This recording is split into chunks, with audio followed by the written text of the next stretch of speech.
for FILA, Fire in Little Africa. It's a multimedia project. So we're going to get into the details, let you know about it, about us, who we are, what we're going to do. I'm Doc Free. We're going to go around the table here. Doc Free. We've got also, see Dr. View in the house. Yeah, Dr. View. Got my man. Got Damian Shade in the crib. You know what I'm saying? This afternoon. Me got my man, the first verse. I'm about to do you like they do those college cats, like the first verse. And then of course, our most lovely, gracious, wise, powerful, you're so many great things. You about to give me that face like, why are you trying to hype it up? Like, we know each other a while. Putting gas on the flame. Oh, no ethanol, straight 100% in the tank. Jericho Wortham of J Parlay. Thank you, sir. Thank you all. We're all happy to be here. We're the hype about Breakout Fest. It's a good virtual thing in these virtual times that we are living in. We've kind of always been in this virtual time, but now it's like more purposeful, I'd say, more often than not. So we're gonna get a little bit from everyone, but we're gonna start with you about like what is Fire in Little Africa. So I wanna defer to my man, the brainchild part of the brain trust that is Fire in Little Africa. Dr. View, please give us some insight. Appreciate it, Doc. So yeah, I'm Dr. View. Also go by Dr. Stevie Johnson. I'm a DJ, producer, an educator, an organizer, transported from Longview, Texas, but definitely grateful to be in the town. One of the executive producers for Fire in Little Africa. Also manager, education, diversity outreach for the Woody Guthrie and the Bob Dylan Center, who are two of our prime supporters for this project. But yeah, Fire in Little Africa really stems from a photo that I saw. It said Little Africa on Fire, Tulsa Race Riot, June 1st, 1921. And, Fire in Little Africa started out as a multimedia hip hop project to not only commemorate Greenwood, but also highlight the unsettled history of the Tulsa Race Massacre. But it's really evolved into a movement, primarily because this is really a microcosm of what is really happening in America today. As we see these public lynchings that are happening each and every day. And so when I was thinking about the name of the project, originally it was going to be called Little Africa on Fire. But, we all have, OGs and mentors who really push us and critique us. And he said, where is the agency being placed? Shout out to David Stovall. And he said, why don't you call it Fire in Little Africa? Because the fire still burns, it still exists in the city of Tulsa. And so that's where the name comes from. Obviously, it is a multimedia project that consists of 4 components. It's an album, which I definitely feel like we're going to talk about a lot today, a documentary, a podcast. I think we're like 22, 23 episodes in now. And then we're developing curriculum. So the songs that make the album, we're working with a collective, Tri-City Collective. Shout out to Quraish and his team. They're going to sit down and develop a curriculum within the projects that we have on the album. But overall, the mission of like Fire in Little Africa is one, just to tell the stories. And I say that plural because I think people try to create this monolithic story of what Greenwood and Black Wall Street represented, but there's so many stories, so many layers to this history. But we're telling it in an authentic way that encompasses oral history and archival history and contemporary art and music. Our mission is to provide some social commentary around the ramifications of this gratuitous violence on the lives of Black and brown folks, and being critical and creating critical art within that. I think some other pieces to this is like we're bringing silos together. I think with the components that we have, some people who don't really listen to hip hop. Maybe they listen to a podcast before, or they'll check out a documentary, or they'll look at some curriculum. And so we have a holistic movement project that really is touching so many different people at so many different times. And then on top of that, I think it's providing healing to the lives lost, as well as the lives that are still dealing with this racial trauma. Mm-hmm. And then overall, we're just trying to provide access to these artists within the music industry because, quite frankly, they deserve it, and it's been a long time coming.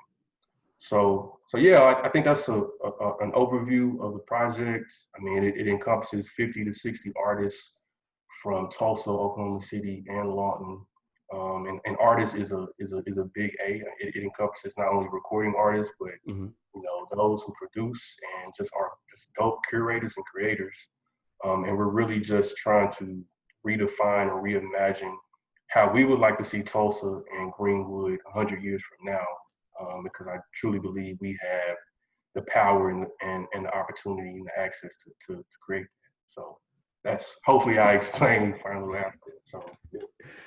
All that and then some. But in case like some cats wanted to get further caught up or catch some details, like we got some online resources out there too, right? That we can have folks check out. Absolutely. It's finalittleafrica.com. I mean, we've had a lot of press with the Grammys, the Rolling Stone. Shout out to Taylor Hoskin. I hope I said her last name right. Just dope, just podcast interviews that we've just been really grinding these past couple of months. So yeah, like just check out our website. We have a whole bunch of resources for sure. You got your links on there also to the IG and the Twitter. For sure, for sure. All right. So with that being said, we get into the meat and potatoes as I have like everyone in this virtual room that a couple of you I did get to share an actual room with during this project. So to give you all an idea what we're talking about. So this is like the weekend before like pandemic hit hard. You know, everybody's shutting down, restaurants shutting down. We got to start quarantining. We invited some of the brightest pens, I would say, in the journalism world to come view what was happening here in Tulsa. We had a recording situation set up between a Thursday to Monday, and it's going to like 6 a.m. every day. Some folks not sleeping. Like I still see it on Mally's face sometimes. I see it on a lot of folks' face. Like, man, still tired. So we're at the Greenwood Cultural Center, an epicenter of, of what I would call holy ground here in Tulsa for this project. And then we're also another piece of land that has been reclaimed by this movement, as Dr. Few had mentioned, over at the former Brady Mansion, now the Skyline Mansion. So Tate Brady was this prominent businessman here in town, KKK leader, definitely a ringleader for the situation that we're about to come up 100 years upon. Like down to the point to where the theater that was previously named after him, so that was supposed to be a safe place where it ended up being a trap or a trick. And I actually know Black artists here in town that like that won't even play at that venue because they don't know what's in those walls. So like we're dealing with all of that here. And then across this time, we have filled these spaces with, I would say, the best talent, some of the best talent of this region. Not just Oklahoma itself, but like of this region. And I'm talking about Kansas, Texas, Missouri, putting everybody in there. We came together and filled this space. And I think of a line that I heard Britton Quincy, another artist attached to this project, MC and poet, 100 MCs to the peephole was the punchline. And it hit me just because of the experience of what I saw these few days. And then riding around with these journalists that were asked to come here and view the spaces that they were recording in, also view the area surrounding, take the tour of Greenwood, find out about what recently everyone's been talking about because of the Watchmen series, frankly. So there we are.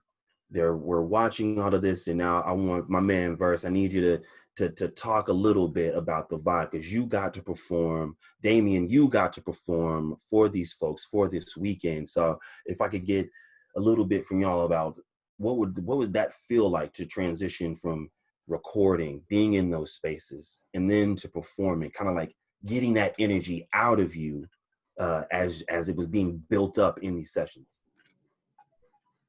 I mean, it was therapeutic for sure, and I think uh, the way that the people came here connected with it early on, it made it feel all the better, and it didn't make it feel like we were just trying to get people to pay attention to something that didn't have any real meaning for them. Mm-hmm.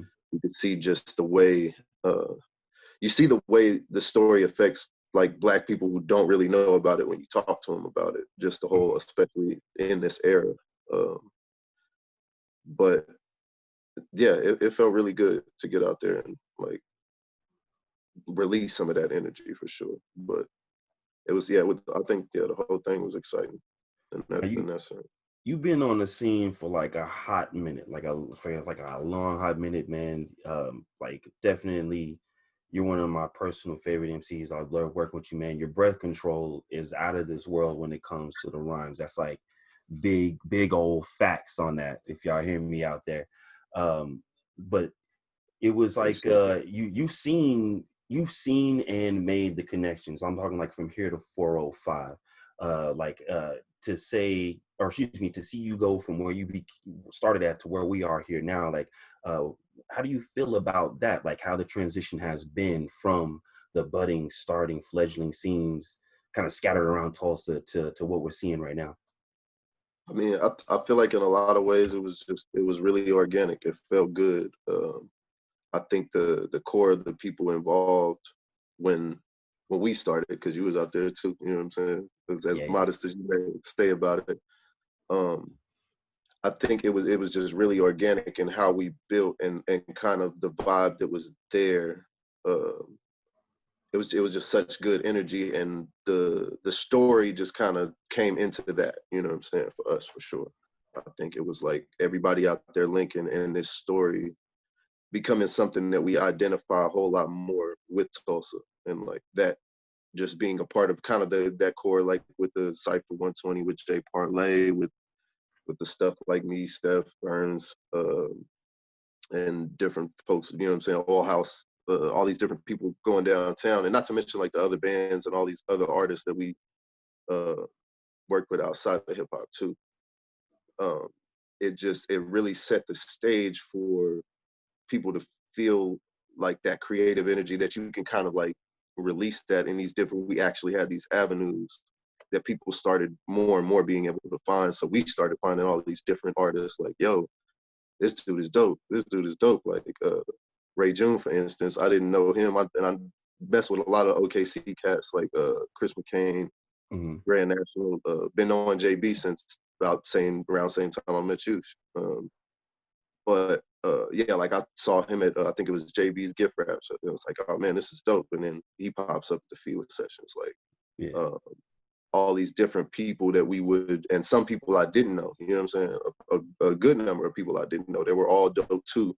Just being able to come into this space, it just felt like it was supposed to happen. It felt like it was the perfect setup for it to have an environment where people come in and check their egos at the door, For sure.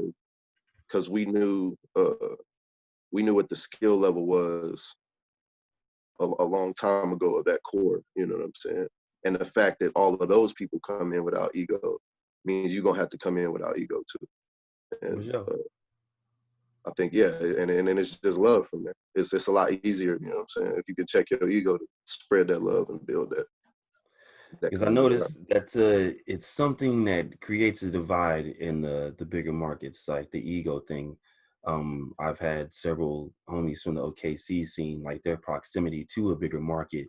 Like I've heard that before, like the competition, but it's the Yeah, community kind of created this whole thing in this project. Especially with the different backgrounds of folks. Like, I mean, Damien, like when I met you, bro, I didn't like I was like, this guy is one of the dopest like voices I've ever heard, and he is like playing the hell out of this acoustic guitar, you know. And then years later, I'm in his setup, like rapping to beats he's made, and now he is out there like you out there with this like Bishop Desmond Tutu howling wolf like vibe, man, and like I love it. So seeing like the growth is like 10 years, like as you mentioned, verse, and everybody like chime in if you want to, man. Let's just open the conversation. I mean, in view you should have. I know you just hearing the oration of Tulsa history. I know you got some input, but Ms. Wortham, I know you've been here a while. Damon, you've been here a while, and that work that you talk about. That work ethic, I think, has been kind of like a really great thing. You mentioned JB, like shout out JB, one of like the first cats from here, other than Johnny Polygon. I was like, well, we can do this. Like we can get out of here. Like, well, we don't have to leave here, but our voices can get out and be heard, kind of thing. So seeing everybody in one room over a weekend at this mansion, this energy. Now, y'all, when I tell you about this energy, so I told you about this man who previously owned this place. And you talk about somewhere Hooju, like his life ended at his own hand in that kitchen. You know what I'm saying? Is like that. You got to think about the words, the thought, the energy splattered across the walls of this place over like decades, you know, centuries before that, like since its erection. You know what I'm saying? And then I go back to Ritten's punchline, 100 MCs through the peephole, and you see this other energy that is kind of like stripping these walls and then putting up new wallpaper. You know, like I can only think like this is how Atlanta felt when they were coming up. This is how cats in like the five boroughs were feeling when they were coming out. How Cool Herc was feeling when he first set up his decks. You know, like changing the energy of your environment, changing the energy of your area. So I Can we talk about this energy right quick? Please, come on now. I think the piece that we also got to make sure we talk about is the ancestral energy too. True. Because I know we talked about recording that weekend at Greenwood Cultural Center and Skyline Mansion, but a lot of people don't know that wasn't even the first locations. Truth. So talk about a weird set of circumstances, right? Universe. So literally probably like 2 or 3 weeks prior to recording that weekend in March, I'm not going to mention the name, but like they canceled on us at the last minute. And from their words, they said that we have a fiduciary responsibility to protect state property. So, you know, in layman's term, they're like, hey, we don't want y'all doing y'all little hippity hop in space. And so it's one of those things where like when you're in the moment, you're frustrated, but you also like being grounded in Tulsa. It's like, okay, obviously the ancestors don't want us there. And so it was like really like, okay, let me get outside of myself and be like, yo, okay, what are our next options? And for the Greenwood Cultural Center, Francis and, you know, her staff to just like, yo, let's make this happen. And then, you know, one of the days, obviously we recorded Thursday through Monday. That Saturday, it wasn't available. So it was like, yo, what we gonna do for Saturday? And, you know, talk to Felix through shout out to Steph and, you know, Skyline Mansion, and we made it happen. So it was just like, again, this organic like vibe. It's like, okay, you all tell us where you want us to be so we can be our best self for you all. And I think that's something that in regards to the story I stick to. It keeps me grounded because I don't think aesthetically or the vibes that we had, the songs that we made wouldn't have been the same if we weren't in those particular locations. Agreed. So 100% agree. I want to talk about the energy for sure. So.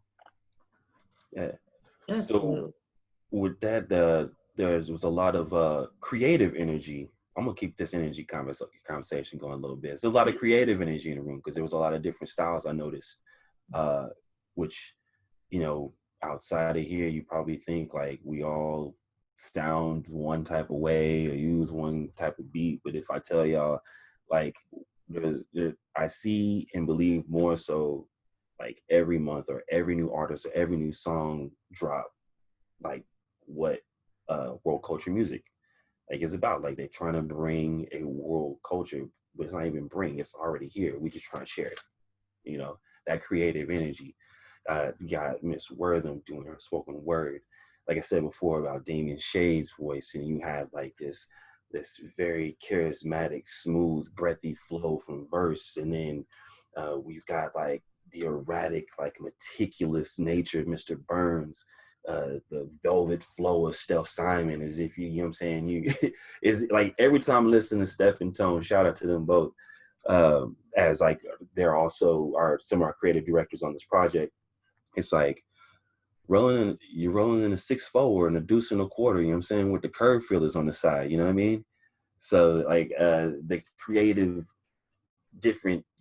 palette, I'll say, is very, very rich here. And I think that is something that is, me personally, it's been very edifying. You know, I don't need to go out, like I honestly had to ask people like, who is that, when they tell me about something new, because I've spent so much time immersed in this music, because there's so many different things to get hooked on and everything. But keeping the conversation going with that energy, you know what I'm saying? So this is like a culmination of everyone that is involved, like kind of leading the future of the city, the future of this scene, and the future of the history of this town, like into a new era. So like we know that like hip hop has kind of been like a driving force, not in just our own lives, but in life general, as it's been pulled for marketing campaigns to appeal to this and to appeal to that, because people have gripped upon the scene end of the streets, and now they're, you know, making their marionettes to make it do what they want to do. But we have like a more grassrooted mission, a more I wouldn't say righteous, but I feel justified in saying righteous, you know what I'm saying? That's what it kind of feels like. We're doing something higher than ourselves. But there are unique roles that, you know, we all end up having to play in that. And I'm fortunate to have been plucked for the podcast portion. So You're killing it, just for the record. Thank If I you. might interject. Thank you. I appreciate you injecting, because I wanted to get your idea in this little mode as well. Like, what have you seen from these artists? Because you put on a lot of cats with Jay Parlay. Like, how do you see this processing of the subject matter surrounding the project happening with the artists that are involved with the project? I think I don't know. So I'm trying to process the question. Give me a second. It's like, basically, it's like we've heard, everyone here is like the main takes, you know what I'm saying? But like, we're giving our take kind of thing. Like, so I just wonder, like, I saw you in a lot of rooms, and it's like, yeah, I see you studying and watching and everything. So I just want to get like your take on it. Like, how did you see this process happening? I thought it was absolutely beautiful. I remember over decades ago just doing shows around Tulsa and wondering, were there other other people that were interested in doing the work? Like, were there poets? I knew there were some poets. I knew there were some rappers, and those that I knew about, you know, hey, let's gather, let's get together, and let's make something happen. And to see Tulsa come from a space of hooty hoo, is there any there Hey, wow, that has some type of creative flair? Let's just get together and try to share it. From it being that like echo to it now being like, yo, we are a full collective of people. We are a full collective full of collectives, if that makes sense. So it's like, yeah, it makes completely sense. Like, we're splintered but focused. We're organized. right? It's like little thought bubbles. Yeah. So, it's all over the place. And it was so beautiful to see so many artists that are headliners in their own right, as you were saying, like, come in, as Verse was saying, without ego, and just really just wanting to make this happen. I know with me, it was an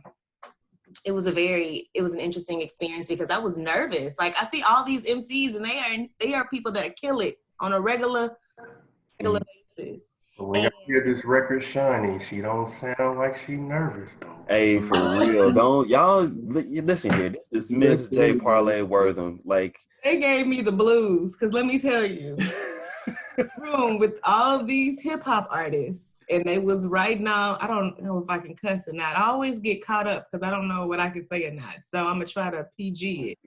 But I was in all these room with all of these very dope MCs that were making wonderful, wonderful lyrical content. And being a spoken word artist, I was wondering, like, how exactly can I fit myself into this? Like, do I cross over and try to spit? Do I try to stay in this vein? I don't know what I did. It was some kind of jumbled mix of the two. But even with that, it was like you knew you had to bring your A game, right? Right. And the song that I'm on is literally the only song I got on. I was watching all of these people just kill it, and I was in awe. So I'm just like, I have to see this, experience this. It was so crazy. I had to call my husband, like, come look at this.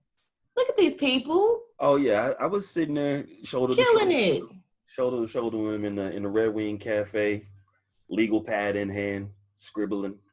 No, but it was beautiful because it was also kind of like a family reunion, right? Truth. So all the different households, we talk about the collectives within the collectives. So it was like this family came together, and then this family brought their people, and this family brought their people, and we're all here living our best lives, eating this pizza in the middle of the cultural center, laying on the floor, writing verses, listening to people's verses, just going around listening to different tracks and seeing if this is something I can flow with or not. And so they made fun of me actually when I was writing as well, just to rewind. Who did? Yeah, I mean, An you both were hour like, to write this verse, and they was making it sound like I realized that it wasn't the plan, but it was.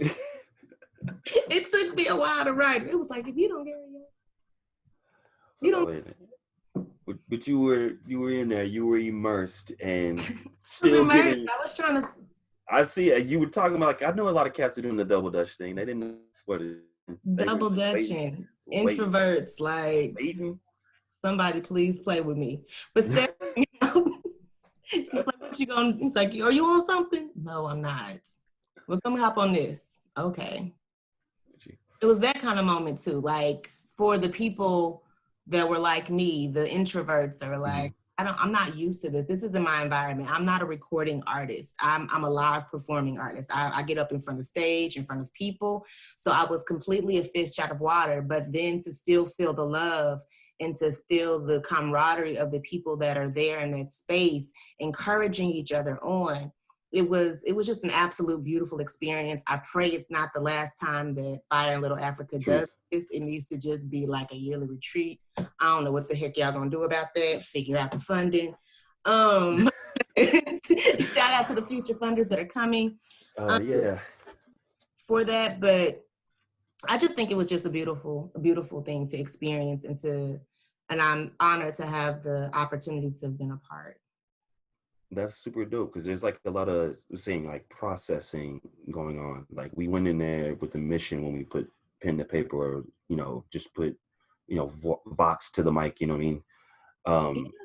Like how do you usher in a renaissance, right? Or how do you express the renaissance that is already in the works? You know what I mean? Like, how do you articulate that? And then how do you articulate it in hip hop form, which is the form, which I think is also poetic because hip hop, they didn't think was gonna be here for that long, right? And now we got rappers retiring, like in their 50s and 60s, just like moguling, tour, still headlining in Vegas, still having very valid careers that have even flourished above and beyond that. So it speaks to, you may not want to recognize what we're doing right now, which I feel like people are catching on and they're getting it together. But even still, like, we're going to tell this story so you can listen to it now, or you can listen to it in 20 years from now and be like, oh, okay, I get it. So this isn't going away. No, it's not. This is here.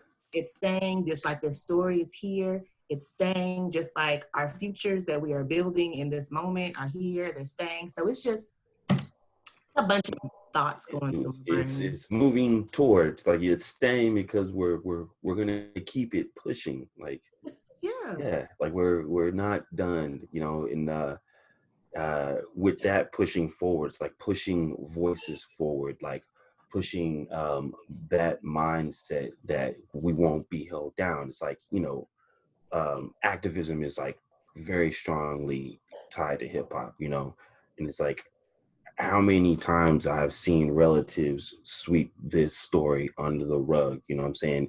We've got to be a voice to like orate that, like be confident in orating that. You know what I'm saying? Telling the little ones, young ones, so it can't happen again. You know, we got into a place where we were just gonna compartmentalize it, you know, but we can't. It needs to be unearthed. Like, they haven't done a really good job of covering up any mother grabbing way, so like it just needs to be unearthed.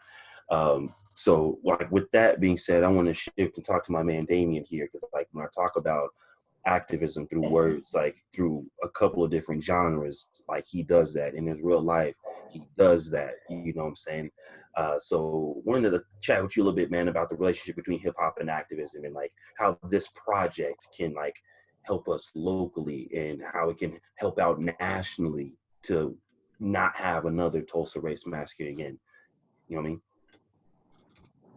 I just think we can never underestimate the power of art to shift culture Mm-hmm. and the power of culture to shift politics. It just, we never recognize how powerful it is. And honestly, it was the George Floyd protest this year here in Tulsa, walking across that bridge on the highway with all of those kids and all of these white people. I had this realization, there's a whole generation of young white people, so many of their heroes are Black. Right. And so many of their heroes, the rappers that they love, the R&B singers they enjoy, the athletes they're into, even President Obama and Michelle Obama, right? These are heroes. Coats. They're archetypes that didn't exist in the prominent culture when you and I were kids in the 80s, right? The dominant culture that existed then wasn't a space where our art was so dominant that our perspective was producing empathy in regular white kids in the suburbs. Bro, if I could have a Wiley painting pop up before my eyes before I hit high school, it probably would have changed my life. Right? You know what I mean? And I love it. And I feel like Fire in Little Africa and so much of what's happened in the Tulsa hip hop scene in the past 5 years is that. That's just the story. When Jericho was talking about everything that's been happening in the past few years, I couldn't help but think, I genuinely feel a little sorry for the people who've missed the last 5 to 10 years of Tulsa hip hop. It is a culture that's so beautiful. The shows that I've seen, the things that I've experienced, that Fire in Little Africa showcase with Verse and Ayala, like that show was just, it was church. Like it was like a church service that we all got to experience at the Colony, a venue that grew famous from red dirt bands and performers like Leon Russell and like, you know, the classic Tulsa sound that was basically, you know, with, you know, got J.J. Cale and a few exceptions, but basically a pretty white dominant culture. Yeah, I think Clapton popped through there one time. Yeah, but a beautiful rock culture and a beautiful country culture and folk music culture. And I think what's happening in Tulsa right now is a hip hop culture that's attaching itself to that beautiful legacy and taking the part of Tulsa that has never had center stage, North Tulsa and the Black and brown communities, and lifting them to the forefront. I think that's what's happening, and I'm here for it. It's been a thing to watch. Truly well put, man. Like we both know our friends and colleagues that have gone off to like apply trade other places, made their way back, or just made a pop back in, and just to see the growth. And like, you know, about 10 years ago, like dust, like tumbleweeds rolling through the town, you know what I'm saying? Like in the evening. And now to have, like, I remember one show where it was a Guthrie Green show, and I could hear Verse's vocals echoing off the walls, like all the way across the overpass to like 2nd and 3rd Street. Like I'm like, okay, we're in a whole new era. Okay, that first 1921 memorial show that, you know, shout out Algebra Dan Hahn, him and some old house folks, man, put on with Damien, and Like that was like another, like I would have never expected that, having seen the way this scene started out. But yeah, it's been great to watch it and seeing like the cats that have gone on to have like some national success or take Tulsa with them, you know, whenever they leave here, and I'd be like, oh, I'm gonna leave Tulsa and diss them. Like, no, they out here promoting us, and then bing, you see other. I just remember when there were no black people or hip hop artists at Crybaby Hill or Sound Pony or any Oh of the yeah, spaces downtown, other than yeah. basically me and Scotty. We And would see each other, and we would give the nod and look, and give like that extra wide smile, like, hey. we're the two black people. Here we are. But then all of a sudden, I remember Steph Simon was playing Crybaby Hill, and for the very first time, and there were his fans were the only black people, and me and some friends of mine, and he was like, "Why do we not know about this? Like nobody who lives north of 244 knows this is happening." And he's And like, it's "Next such a year we change huge it." thing. And then all Totally of a did. sudden, the doors opened. It was like floodgates. All these beautiful artists, all this beautiful culture that had been segregated in Tulsa. Just in the last decade, we've watched this beautiful unification happen for the first time. I remember when Verse, it was like World Culture Music Festival, and one of the last nights, and there were so many black people under the Canes Ballroom sign coming to see Verse play, I think, and somebody else was playing in one of the other rooms. And Right. it was just overflowing both sides of the streets with black people. And I was like, oh my God, if there are evil ghosts here who from the Massacre, they are so angry right now. Like, What are they all doing there? we gonna tap dance on the evil spirits in the ground with just black people and beautiful music and beautiful culture and love. And man, that made me so happy. Seeing that happen was one of those moments that it was like watching healing happen in real time. It's been beautiful. Hip hop healing, you know, and getting active with that healing. Now you mentioned like Kane's Ballroom, and I'm sorry, go ahead, Ms. Worthing. No, I was thinking about like when we speak about the ancestors, and we think about this pandemic that's come, and now we're all in quarantine basically since that weekend, like how everything just has happened in such perfect timing. If he had just moved it back a week. And they tried. They tried. You gotta think 2 days before was the Utah Jazz Oklahoma City Thunder game. And Rudy Gobert had just contracted COVID-19 in the Chesapeake Arena. So like it was like, hey, are we still having this? And I'm like, hell yeah, we have it. We got to, yeah. Now or never. Yeah, so happened. Absolutely. So kudos to me. So it says kudos. The kudos makers. Yeah, that timing was wild. That was the last real show that I played. I think that was one of the last shows Verse played, probably before Juneteenth. Some of the stuff that's happened there. Yeah, and let's be honest. Those are probably the best shows. Like, yeah, if you missed out, you missed out. I missed out. Like, let me tell you about this pandemic, y'all. When they shut down Monday came, last day of recording, they were like, I had a meeting at my job, and I'm like, hey guys, this pandemic hit. We're gonna have to shut down, because I was working at a very dope wine bar, and I took my key off the ring, and something told me, universe was like, all right, my time has come here. And I put my key, and I felt so free, like lifted off the ground, went straight to the Greenwood Cultural Center, spent all the rest of the day there, you know, like with like no problems, nothing else I could think of and tell you. The universe has changed. You know what I'm saying? I hope it's changed a lot of people. And I talk about Greenwood Cultural Center when you talk about Black Wall Street, for sure. I want to talk to you, Dr. View, like the effects, the monumental effect Black Wall Street has on this project. Yeah, man, I think I just have to keep going back to this ancestral energy. I've been really having some real conversations with these people. And I know people may listen to it and like think you crazy, but like it's been really true. It's been really keeping me grounded, primarily through this pandemic.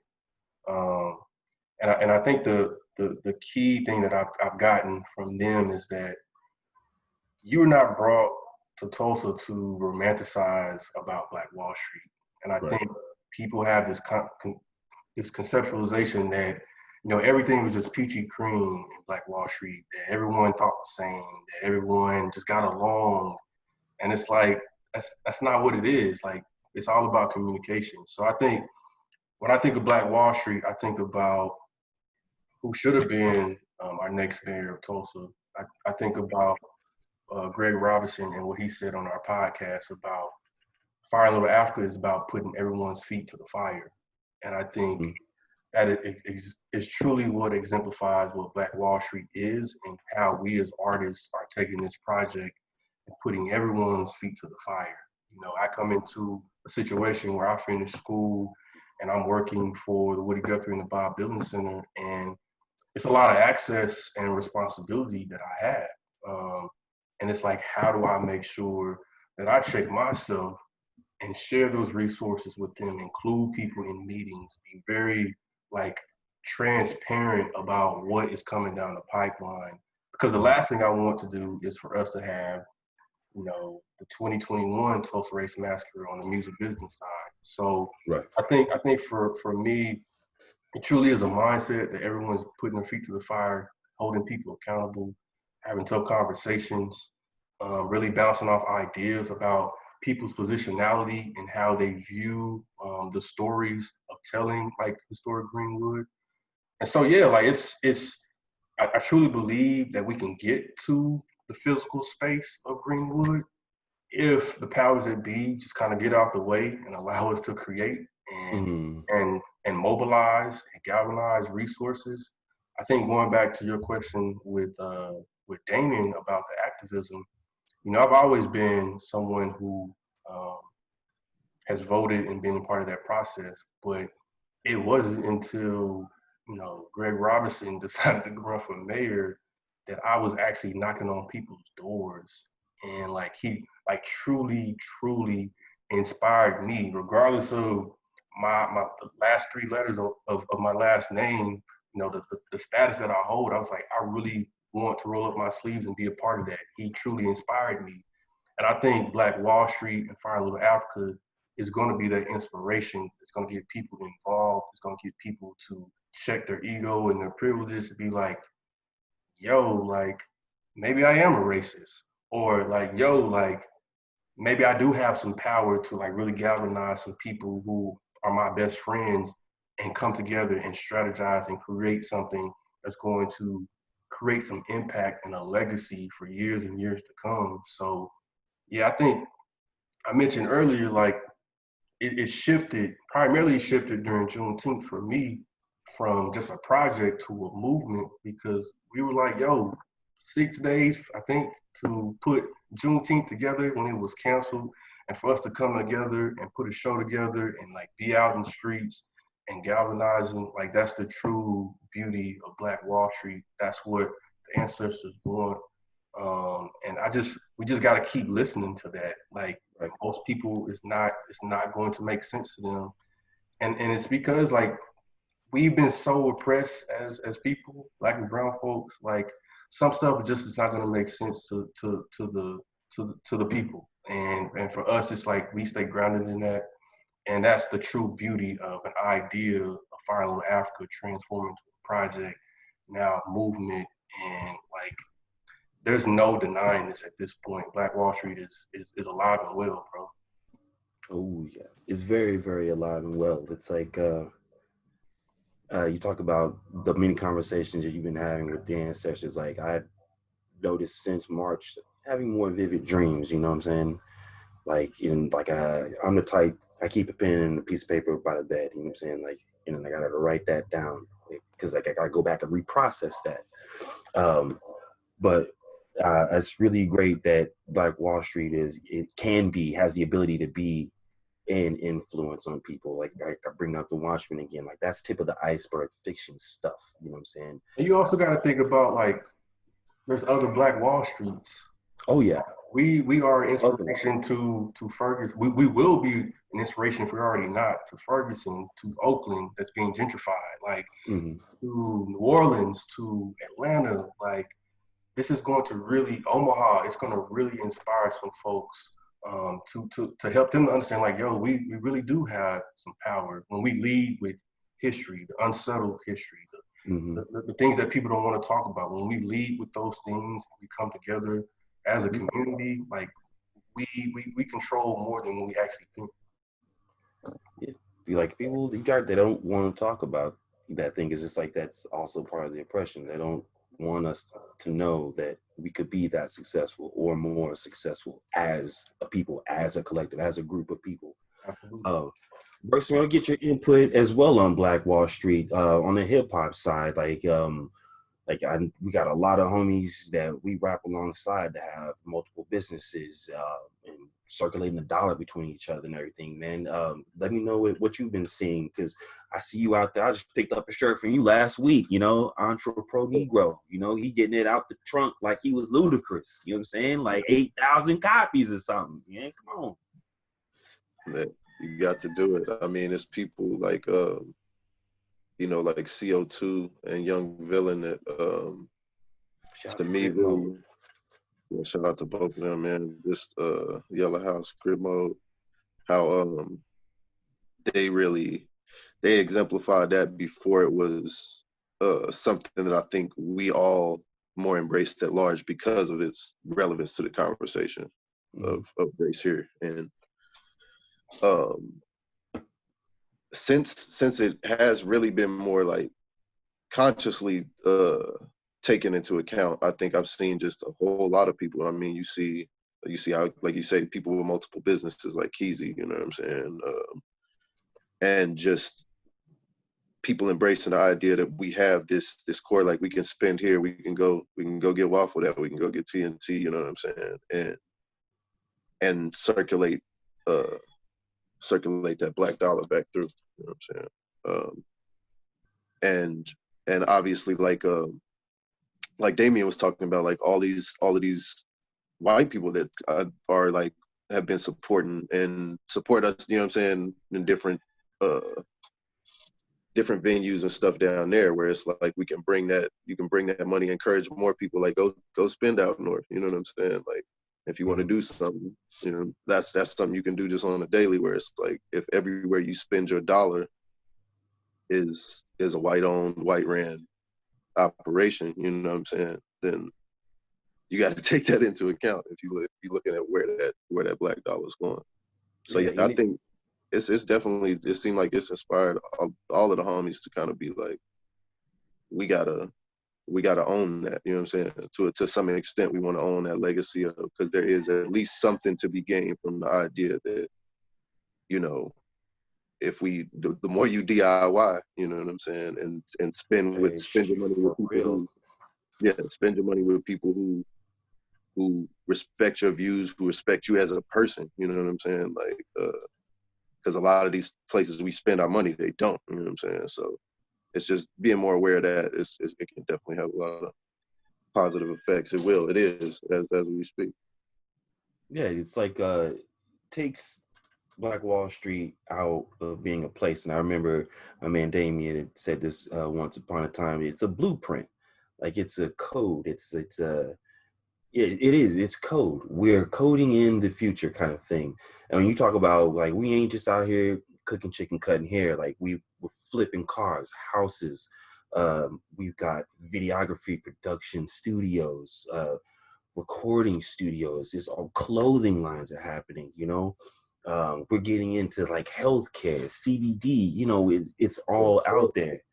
Therapists and all that.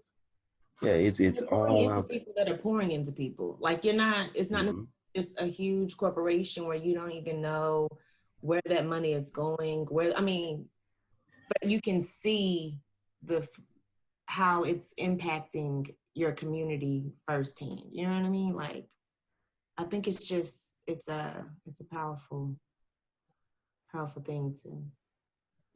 It very much is. Speaking of which, like, you got the Greenwood Art Project, like another piece of like really great. I was about to say business, but that is a program for the future. Like that is another program for the future as another endeavor to empower Black and brown people, and bring empowerment from others. Talk to us a little bit about the Greenwood Art Project.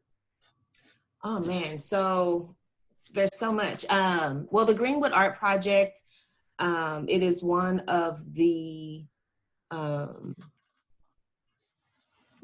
projects with the 1921 Race Massacre Centennial Commission, funded primarily from Bloomberg Philanthropies, is in place to help bring arts to, public art specifically, to the Greenwood District, to Tulsa at large, to tell the story of Greenwood, to tell the story of Black Wall Street, to tell the story of how we grew Black Wall Street, how it was sustained, the ultimate demise, the ultimate rebuild, then again the demise, the urban renewal, and just really kind of unpacking that, but allowing Tulsa to tell the story for itself. So it's allowing us the opportunity to tell the story in our own way when the centennial comes. It's not, I mean, of course, there'll be a host of people that are curious from other entities, from other states, from around the world. But this is a project specifically in place to allow Tulsa the opportunity to tell the story its own way. And so we're really just comprised of multiple artists from multiple disciplines. So there will be, there is visual arts, photography, music. Nice. Some amazing plays, but they're unique in that they're experimental in nature, meaning one of them is actually a play where we're putting Tate Brady on trial, the trial he never stood. And so we'll get to see. That's interesting. Right, and it's going to actually be using the real juror selecting process. There'll be real attorneys trying this case. It's going to be an interesting thing. And so it's definitely taking social structure to a completely, a whole nother level, right? And the main goal is to, and also to fund these artists. It's not just, please come do this art. It's, I mean, we're putting money in the hands of artists to create art. And these artists, for the most part, almost entirely look like us. Nice. And that's a beautiful experience as well. And so it's allowing the people of Tulsa to tell the story their own way. And so that's basically what it is. I'm excited. If we're looking to get some more info, is there like a URL we could tap into that'll? You can go to greenwoodartproject.org and find out about all of the cool things. Gotcha. Cool all thing. Right. Greenwood Artproject.org.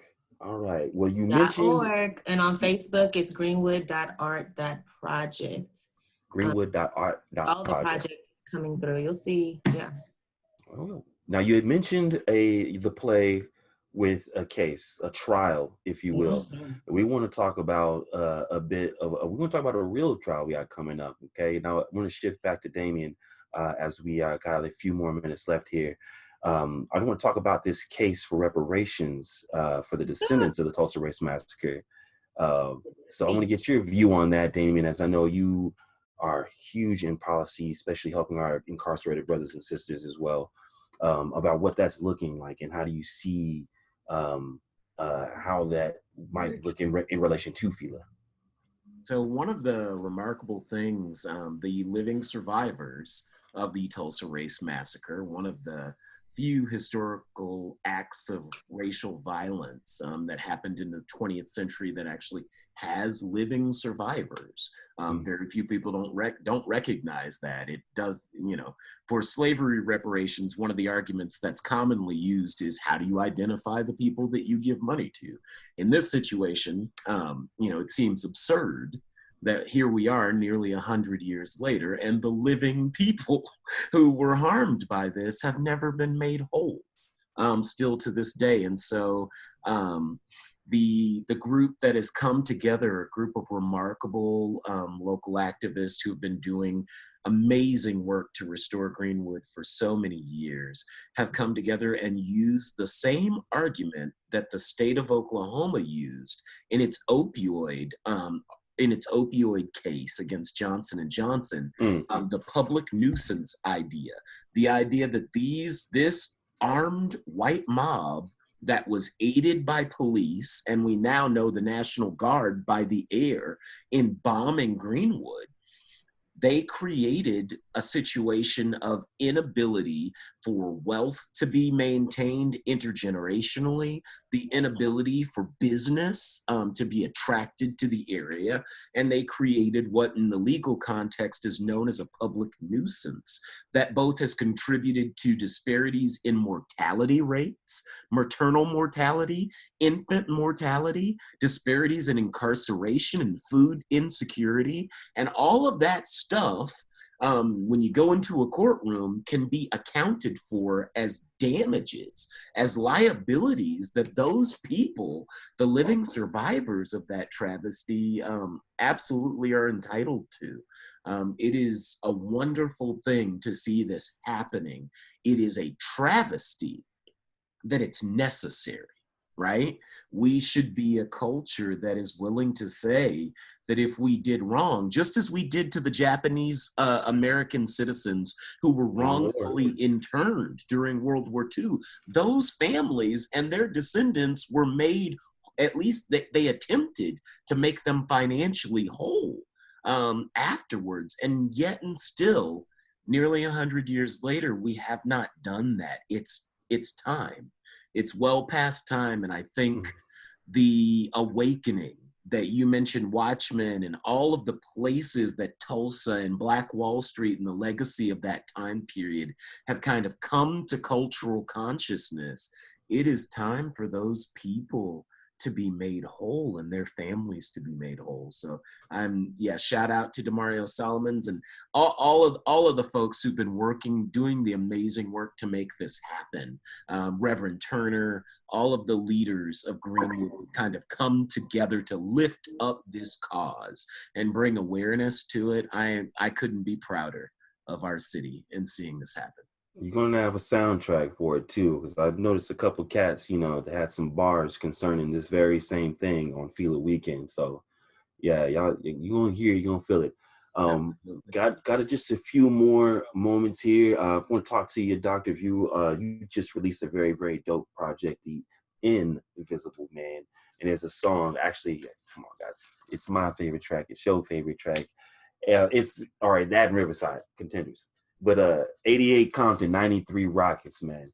So that it feels like it's like a call to Tulsa now here in 2020.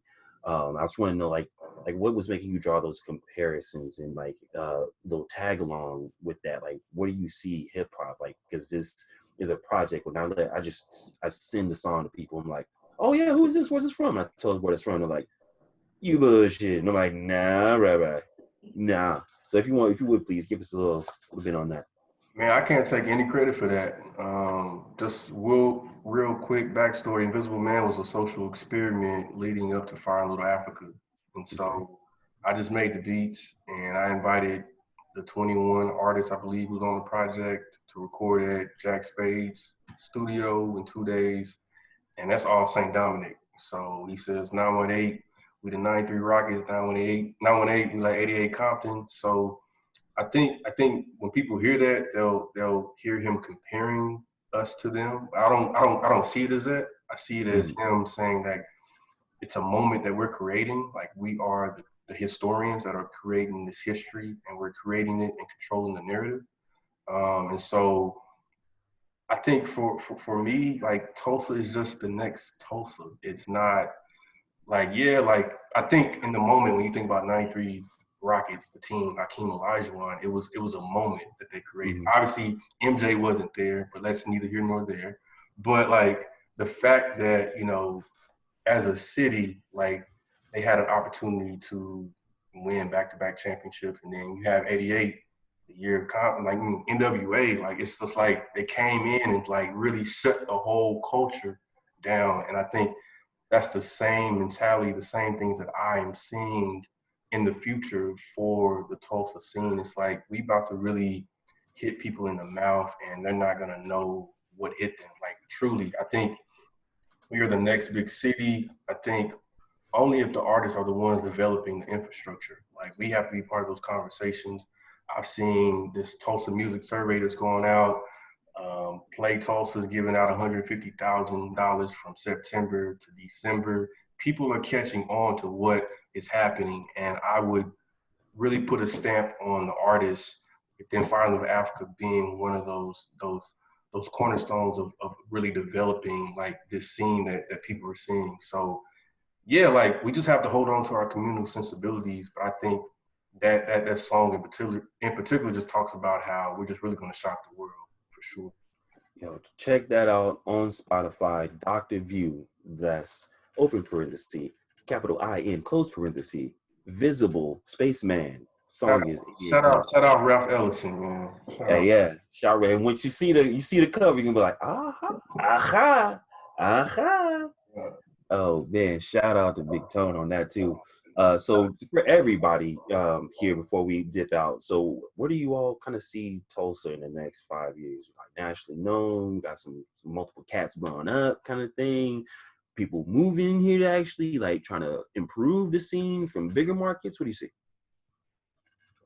That's a question for all y'all. I would say internationally known for sure. Internationally known. Yeah. Freddie Tiffany. Yeah, I think the light is gonna come here. I think we're ready for it. I think you can definitely see some artists blowing up, and I think you will see like people wanting to like come here and help build the culture and oh yeah, we Oklahoma, really hell yeah. And really make it something different for that next generation the same way like Damien was talking about, where we see these different we see black people inheriting different spaces that they should, you know what I'm saying, and what good comes from that for the next generation. And I think it's going to be beautiful. I think it's going to set the stage hopefully for the city to heal and just for more beautiful things to come down the line from it, and Tulsa to be, you know, where it should be. For sure. Lost the light. Hey, this is how you know it's real Oklahoma. I hear somebody's rooster crowing in the background, dog. Like if you, we keeping it all the way real around here. I ain't gonna hold you. That's next door over here at the crib. I take full responsibility for that right now. Hey, it's all good, man. I know that vibe, East Tulsa. Like that's all that was popping around there. I think it's already happening. Going back to your question, Doc. I mean, obviously, there's some stuff I can't talk about right now because it's not public, but it's already happening. So the stars are just aligning, and yeah, it's gonna be something that people just can't negate anymore. It's here, like literally the ancestors are just like pulling out the red carpet for us. So yeah, bro, it's happening for sure. And you all, the people that are watching, that are listening, in the next couple of weeks, it'll be some things that it's just gonna really blow a lot of people's minds. So yep, it's gonna happen. Anything to tag on to that, Damien, Mrs. Wortham? Yeah, no. Let Jared can Just go. brought me a little flower, so we'll say it is harvest season. We okay. are be reaping all of these things that we have sown, all the things that our ancestors put in their time, their effort into. This is the season that we're going to be able to reap those harvests, and those that have been putting in the work within this town, they'll also be reaping said harvest, and on an international stage and in a real way. The history and the legacy is going to be known unapologetically, in a beautiful and creative way. Everyone, I just see multiple entities telling the story in their own way. So some are using hip hop, some are using art, some are using their political stance and voice and stature, some are using their activism. I mean, there's just so many different ways that it's all coming together. And so I'm so very excited to see this engine just kind of kind of revving up, and we're about to head out, homie. It's happening. It is definitely happening. Yeah, Definitely. the only thing I would say is we're gonna see the culture become a movement to an even greater extent than it already has. I think Greg Robinson represents a first step, not a last step, but a first step. We are seeing young people begin to take more ownership of the culture, of the community, of their art, their music, and their voices. And the older folks like us who've been around for a while now, it's going to be time for us to begin discipling and mentoring these young people and growing them into a movement that can't be stopped, because that's what's changed in Tulsa to my mind. We've always been super dope, but we developed a critical mass that was intergenerational.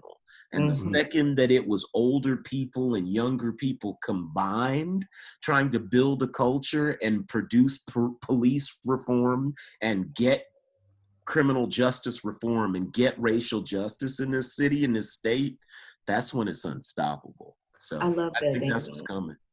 That intergenerational portion, like that it's like the wisdom of the older, but that energy and the fire and the spunk of the young, and it's all coming together. What is it that you say at the end of each podcast? We'll get into that We'll at the get end to of, it. end of this one. Okay. Well, I definitely feel you on that because go ahead. I do want to add something. I think just going back to the pandemic, I think I know it's been difficult on a lot of people, financially, emotionally, physically, and I think for me, I think it's been beneficial because it's allowed me to be more present in the moment with my family, and just me just really letting go of all this trauma that I've been holding on for so long. And I think I think it's not a coincidence that we recorded this project right before the pandemic and we had to shut down everything. Because I'm taking this moment as like, we probably won't have these moments as frequent as we do now, because next year, I think we're just going to be going all over the place and doing so many great and dynamic things. So I just really think like we're really going to be developing a legacy, this intergenerational thing. Like our kids are going to see this project, all the elements, and going to be like, wow, like our people, like my mom, Jerica, is going to be like, wow, like her kid's going to be like, wow, my mom was like doing this, like what, like what's going on? So it's just going to be a beautiful thing to see, and I think it's bigger than the recording session. It's bigger than the lyrics. It's really about the impact. And I mean, having the time to really sit with this, for obviously with the pandemic, has really just shaped my mind, because I was ready to go after recording session, but it's really letting me know like, hey, like it's not on my time, it's on like this project. So it's definitely going to do what it needs to be doing, what it needs to do. And I like seeing, like, with the press that's been coming out, that the seeds have already been planted, like the seeds are already being sown, like the intergenerational thing, like we grew up 80s, 90s, we're fighting programming. Your kids are going to have, we grew up with programming and omissions, so to speak. Like I can only pray that your kids are not going to have that programming. They're going to have better programming.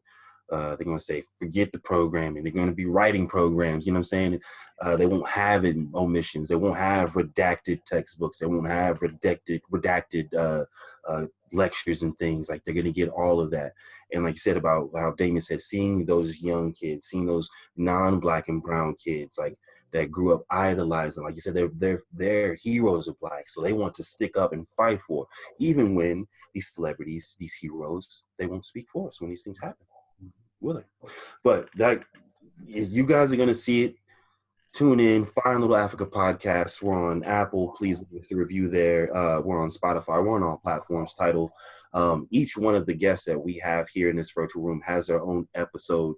So please tap in, tune in, find out more about everything we talked about here at firelittleafrica.com. Also check us out on Instagram, on Twitter at Fire Little Africa. Feel it, we're looking for that sponsorship. Wink, wink, nudge, nudge. Aye, aye.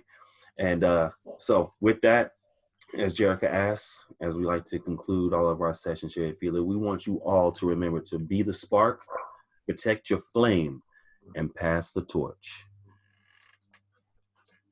Thank y'all. View, thank you. Damien, thank you. Appreciate y'all. Wortham, thank you. Thank you. First, thank you.